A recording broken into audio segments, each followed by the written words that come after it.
नमस्कार। आज हम एक काफ़ी संवेदनशील और राष्ट्रव्यापी बहस वाले मुद्दे पर बात कर रहे हैं, भारत में हिंदी भाषा नीति। जी नमस्कार। हमारे पास जो स्रोत है वो हाल की घटनाओं पर रोशनी डालते हैं, खासकर महाराष्ट्र और दक्षिण भारत में जो कुछ हुआ। तो कोशिश रहेगी कि इसके पीछे के तर्कों और ताज़ा घटनाक्रमों को समझें। बिल्कुल। और ये जैसा आपने कहा संवेदनशील मुद्दा है। इसकी जड़ें इतिहास, राजनीति, पहचान मतलब कई चीजों में उलझी हुई हैं। हाँ, तो देखते हैं अलग अलग क्षेत्र कैसे प्रतिक्रिया दे रहे हैं। जरूर। शुरुआत महाराष्ट्र से करते हैं। वहाँ नई शिक्षा नीति 2020 के तहत एक प्रस्ताव आया था। हाँ, हिंदी को अनिवार्य तीसरी भाषा बनाने का। बिल्कुल, और इसका विरोध हुआ जोरदार, क्षेत्रीय दलों ने, कार्यकर्ताओं ने। हाँ, और दिलचस्प बात ये सामने आई कि इस मुद्दे पर देखिए उद्धव ठाकरे और राज ठाकरे के गुट एक साथ आ गए। हाँ, ये तो बड़ी बात है। जी, राजनीतिक रूप से ये काफी अहम माना गया। एमएनएस तो वैसे भी मराठी पहचान पर ही केंद्रित है। उन्होंने मुंबई में बड़ी रैलियां भी की। अच्छा। और जोर इस बात पर था कि भाषा सीखना स्वैच्छिक हो, थोपा ना जाए, और मराठी पहचान की सुरक्षा वो तो उनका मुख्य मुद्दा रहता ही है। तो फिर इस दबाव का नतीजा क्या निकला? सरकार ने क्या किया? सरकार को पीछे हटना पड़ा, नीति वापस ले ली गई। लेकिन इससे स्कूलों में तो काफी दिक्कतें आई होंगी, है ना? मतलब अचानक से सब बदलना पड़ा होगा। बिल्कुल बिल्कुल। स्कूलों में काफी उथल पुथल मची, टाइम टेबल बदलने पड़े, हिंदी के घंटे कैसे एडजस्ट हों, वो सब काफी भ्रम की स्थिति बनी थी। और दुर्भाग्य से कुछ हिंसक घटनाएं भी हुई।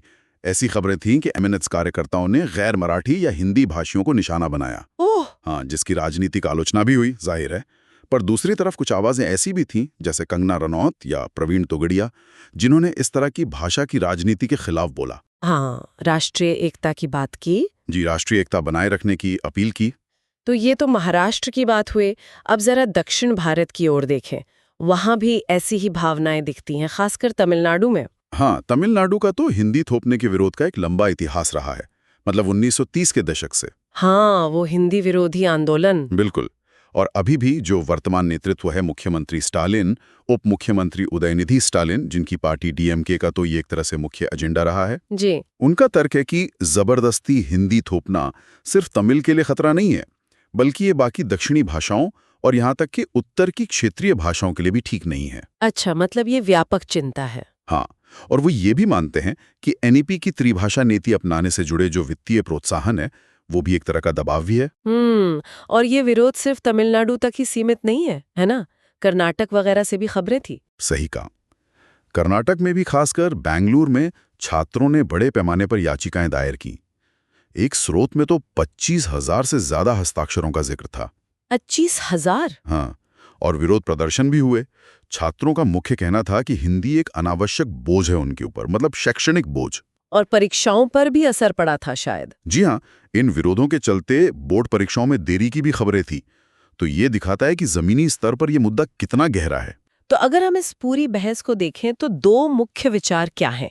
मतलब कौन सी दो धाराएं टकरा रही हैं? देखिए, मोटी बात यह है कि एक तरफ वो लोग हैं जो मानते हैं कि हिंदी एक संपर्क भाषा बन सकती है, हाँ। जो राष्ट्रीय एकता को बढ़ावा देगी, उत्तर और दक्षिण के बीच या अलग अलग भाषा बोलने वालों के बीच एक पुल का काम करेगी, संचार बेहतर होगा, समझ बढ़ेगी, ऐसा उनका मानना है। ठीक है। और दूसरी तरफ? दूसरी तरफ वो हैं जो इसे भाषाई साम्राज्यवाद या हिंदी थोपना कहते हैं।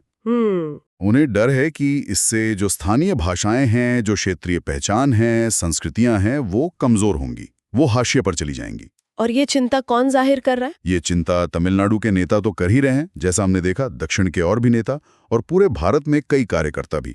और ये मुद्दा अक्सर संसद में भी गूंजता है। हाँ, वो डीएमके के व्यवधान की बात आपने कही थी। जी बिल्कुल। जैसे डीएमके लोकसभा में कार्रवाई रोक देती है, अपनी भाषाई पहचान की रक्षा के लिए आवाज उठाती है। तो अगर हम इन सब बातों का निचोड़ निकालें, मुख्य बातें क्या रहीं? देखिए, महाराष्ट्र में जमीनी विरोध इतना हुआ कि नीति वापस लेनी पड़ी। हाँ। और दक्षिणी राज्य, खासकर तमिलनाडु, वो अपनी शिक्षा व्यवस्था में हिंदी की अनिवार्य भूमिका का बहुत मजबूती से विरोध कर रहे हैं। तो कुल मिलाकर ये बहस इसी सवाल के इर्द गिर्द घूम रही है कि हिंदी का जो ये प्रसार है, क्या इसका मकसद एकीकरण है या ये लोगों को थोपा हुआ महसूस हो रहा है? क्या ये विविधता के लिए पुल है या उसे कमजोर कर रहा है, अनजाने में ही सगी?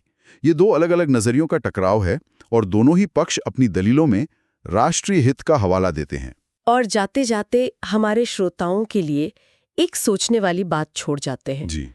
इन स्रोतों में इस पर ज्यादा बात नहीं है, लेकिन इस पूरी हिंदी बहस के बीच भारत का जो ये जटिल बहुभाषी ताना बाना है, हाँ। उसमें अंग्रेजी की क्या भूमिका है? हाँ, ये एक अहम सवाल है। क्या वो एक तटस्थ विकल्प है या उसकी अपनी अलग पेचीदगियां हैं